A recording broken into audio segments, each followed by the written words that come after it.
masyado tayo kasing restrictive tulad ng nangyari for the past 37 years. Kaya nga tayo may problema of poverty, kaya nga tayo may problema na medyo mabagal yung unsad ng ating bansa. It's because of the current economic provisions ng ating bansa. Ba't di na lang natin bisitahin, tingnan natin kung ano po pwede natin i-adjust doon para naman sa ganon, at least in the coming years, medyo competitive naman ng ating bansa. Diba?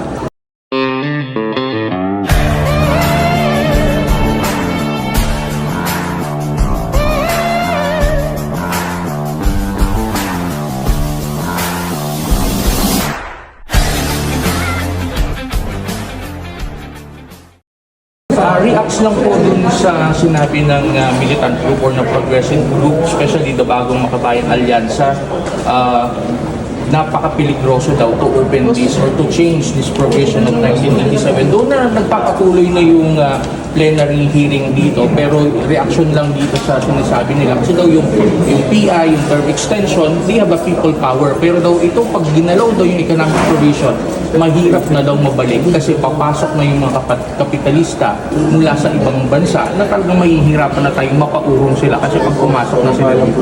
Reacts lang dito siya. Ultimately, lahat naman ng gagawin natin is for the benefit of this country. Poprotektahan natin hindi lang yung ating sovereignty but even yung ano yung magiging benefits dito sa ating bansa. So ang unang topic naman dito at saka subject matter is paano mapaunlad pa yung possible na revenue collection ng ating bansa. And that would translate into services, that would translate into mga mga magagandang pagbibigay magagandang services ng ating gobyerno. But kung masyado tayo kasing restrictive tulad ng nangyari for the past 37 years, kaya nga tayo may problema of poverty, kaya nga tayo may problema na medyo mabagal yung unsad ng ating bansa. It's because of the current economic provisions ng ating bansa. Ba't di na lang natin bisitahin, tingnan natin kung ano po pwede natin i-adjust doon para naman sa ganon, at least in the coming years, medyo competitive naman ng ating bansa, di ba? Kasi wala kung, sabi nga nila, no man is an island. Wala pong po pwedeng mabuhay na mag-isa sa buong mundo. We are part of a global community and we need to open up our economy para hindi lang para sa mga sinasabi nilang mga big companies from abroad, no, overseas.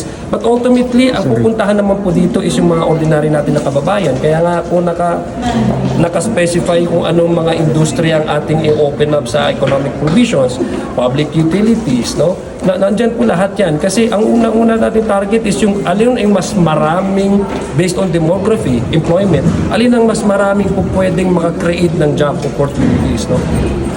Ano yung posibleng makaka-translate into at least upgrading the salaries ng ating mga kababayan dito po sa mga sektor na ito.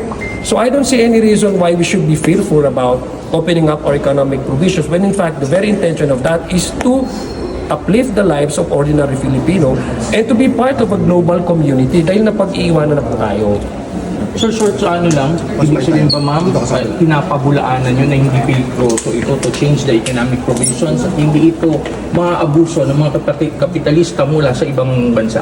Well, para lang siyang ligawan stage, diba? Nililigawan natin ngayon ang mga pwedeng pumasok ng mga investors natin para ma-open up ang ating bansa to jobs, to pwedeng pumasok na maturuan tayo ng mga, or mabigyan tayo ng magandang teknolohiya or turuan tayo sa mga aspetong ito. And when it comes to pang-aabuso, may check and balances ang gobyerno. So, pag inabuso, then that's where the government will come in. Then, if that happens, huwag natin pangunahan. Ang tingnan natin ngayon is paano ba natin mapapaganda ang buhay ng mamamayan ng Pilipinas. And that's why we are being very flexible here dun sa unrest, diba? Otherwise, provided by laws, because hindi natin alam kung ano yung magiging sitwasyon ng bansa in the next Congress and the next few Congresses.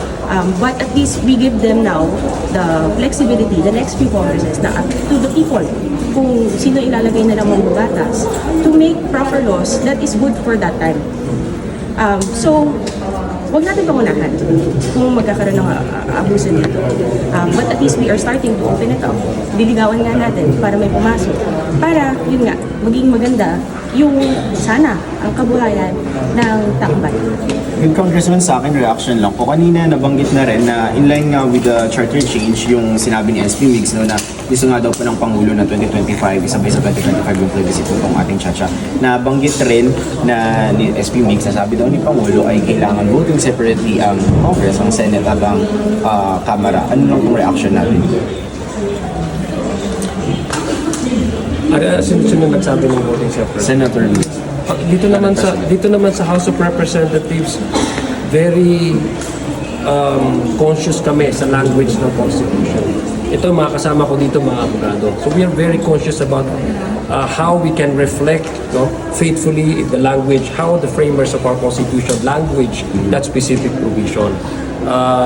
There are several interpretations, and in fact that's the reason why we're having discussion and maybe conflicting positions on how Congress as having two chambers would proceed in terms of voting. Ang sabi po nila is voting separately, ang sabi ko is voting jointly, unless the Supreme Court really decides on that and interprets that specific provisions. There will be several opinions coming out, no, in the future. Ang sa amin lang po, let's fix our attention towards proceeding to the eventual amendment of the economic provisions, and that's actually the priority of the House. Let's cross the bridge when we get there. No? Ang sa amin lang po, nagtatrabaho po tayo para i-translate natin yung administration's policy and priority na kailangan i-revisit ang more than 30 decades na constitution. Tingnan kung ano yung pwede natin doon i-adjust, no, doon sa economic provisions para sabi nga ni Congresswoman Nograles, maging adaptable naman yung ating provisions sa economic provisions sa Constitution na nababagay sa demand at circumstance ng particular na oras o panahon. So sa amin po ang position talaga ng House of Representatives, and we've been very consistent from the start na una, kailangan i-revisit ang economic provisions. Pangalawa, kailangan lagyan ng timeline para hindi mo mapolitika.